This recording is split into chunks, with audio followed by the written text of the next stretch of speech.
ఇక కాంగ్రెస్ పాలనలో రైతన్నల గోస వర్ణనాతీతంగా మారింది. యూరియా కొరతతో మొదలైన సాగు కష్టాలు కల్లాలో ధాన్యం కొనుగోలు వరకు వెంటాడుతూనే ఉన్నాయి. యాసంగి ధాన్యం కొనుగోలు కాక ఇంకా కల్లాల్లోనే ములుగుతోంది. మరోవైపు వానకాలం సాగు మొదలవడంతోనే యూరియా లొలి మళ్లీ షురు అయింది. షాపుల వద్ద నో స్టాక్ బోర్డులు ప్రత్యక్షమయ్యాయి. రైతులు క్యూ లైన్లలో మళ్లీ బారులు తీరుతున్నారు. రైతులు యూరియా దొరక్క ధర్నాలు నిరసనలు చేస్తుంటే ప్రభుత్వాలు మాత్రం కొరత కనిపించకుండా యాప్లంటూ కాలం గడుపుతోంది.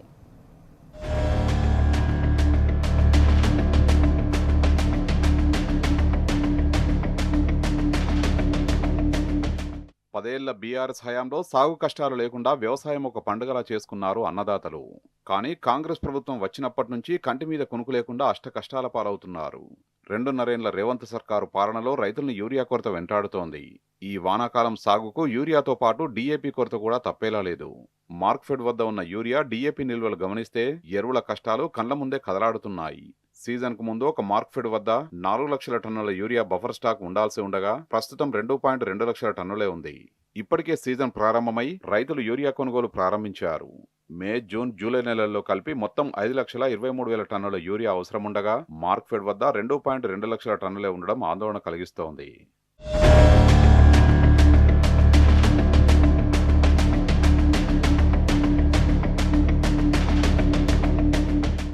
ఇప్పటికే యూరియా కొరతతో తీవ్ర ఆందోళనతో ఉన్న రైతులపై ఎరువుల కంపెనీలు ధరల పిడుగు వేశాయి. రైతులు యూరియా తర్వాత అధికంగా వినియోగించే కాంప్లెక్స్ ఎరువుల ధరల్ని భారీగా పెంచాయి. ముఖ్యంగా రైతులు అధికంగా ఉపయోగించే 2020 కాంప్లెక్స్ బస్తా ధరను 1,400 నుంచి 1,800 రూపాయలకు పెంచాయి. ఇది ఇంకా పెరిగి 2,150 రూపాయలకు చేరుకునే అవకాశం ఉందంటున్నారు. పొటాష్ ఎరువుల ధర 1,800 రూపాయల నుంచి 1,975 రూపాయలకు పెరిగింది. 10-26-26 ధర 1,200 నుంచి 1,700 రూపాయలకు పెరిగింది. ఇక 16-16-16 ధర 1,675 నుంచి 2,050 రూపాయలకు పెరిగింది. దీంతో రైతులు కాంప్లెక్స్ ఎరువుల కొనుగోలుకు జంకుతున్నారు. దీంతో రైతులు ప్రత్యామ్నాయంగా డీఏపీ కోసం పరుగులు తీస్తున్నారు. ప్రస్తుతం డీఏపీ బస్తా ధర 1,350 రూపాయలుగా ఉంది. కానీ యూరియాతో పాటు డీఏపీ కొరత కూడా రైతుల సహనానికి పరీక్ష పెడుతోంది. ప్రస్తుతం మార్క్ఫెడ్ వద్ద డీఏపీ 10,000 టన్నులు మాత్రమే అందుబాటులో ఉందని తెలుస్తోంది. కానీ రాష్ట్రంలో రైతులకు జూన్ నెలలో 71,000 టన్నులు, జూలై నెలలో 82,000 టన్నుల డీఏపీ అవసరం పడుతుంది. కానీ ప్రస్తుతం ఆ మేరకు నిల్వలు లేకపోవడం రైతుల్లో ఆందోళన కలిగిస్తోంది.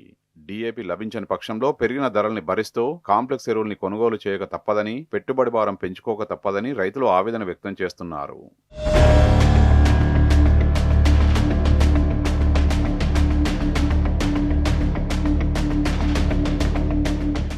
యూరియా కొరతను కనిపించకుండా యాప్తో మేనేజ్ చేయాలని చూస్తోంది రేవంత్ ప్రభుత్వం.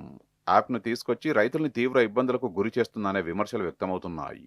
ఇక ఇదే యాప్ సిస్టమ్ను ఫాలో అవుతూ కేంద్ర ప్రభుత్వం కూడా మరో యాప్ తీసుకొచ్చింది. ఫర్టిలైజర్ సెల్ఫ్ అప్లికేషన్ సిస్టమ్ యాప్ను అమల్లోకి తీసుకొచ్చింది.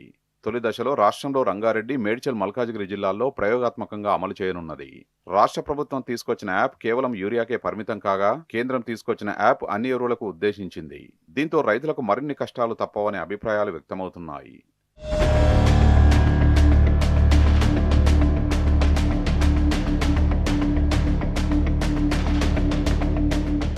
వర్షాకాలం సాగుకు సిద్ధమవుతున్న రైతులు యూరియా కోసం క్యూలైన్లో బారులు తీరడంతో పాటు ప్రభుత్వంపై నిరసనలు కూడా వెల్లువెత్తుతున్నాయి. డీఏపీ యూరియా అందించాలని ఆదిలాబాద్ ఇచ్చోడ మండలంలోని పీఏసీఎస్ ముందు పలు గ్రామాల రైతులు ధర్నా చేశారు. వ్యవసాయం చేసుకోవాలా, యూరియా డీఏపీ కోసం ఆఫీసుల చుట్టూ తిరగాలా అంటూ నిలదీశారు. మరోవైపు కేంద్ర ప్రభుత్వం పెంచిన ఎరువుల ధరల్ని తగ్గించాలని డిమాండ్ చేస్తూ రైతు సంఘం జాతీయ కమిటీ పిలుపు మేరకు భద్రాద్రి కొత్తగూడెం కలెక్టరేట్ ముందు రైతులు ధర్నా చేశారు.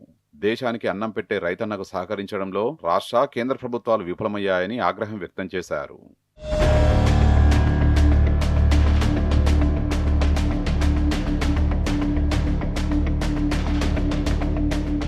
పదేళ్లు బీఆర్ఎస్ హయాంలో రైతే రాజుగా పాలన సాగింది. 24 గంటల నాణ్యమైన ఉచిత కరెంటుతో వ్యవసాయం పండుగలా జరిపారు. కానీ ఇప్పుడు విద్యుత్ కొరతతో మోటార్లు కాలిపోవడం, యూరియా కొరతతో క్యూలైన్లలో నిలబడడం, ఆఫీసుల చుట్టూ తిరుగుతూ ధర్నాలు చేయడమే అన్నదాతలకు పనిగా మారింది. మరి ఈ దుస్థితికి కారణమైన రాష్ట్ర, కేంద్ర ప్రభుత్వాలకు సరైన సమయంలో బుద్ధి చెప్తామంటూ రాష్ట్ర రైతులు ఆగ్రహం వ్యక్తం చేశారు.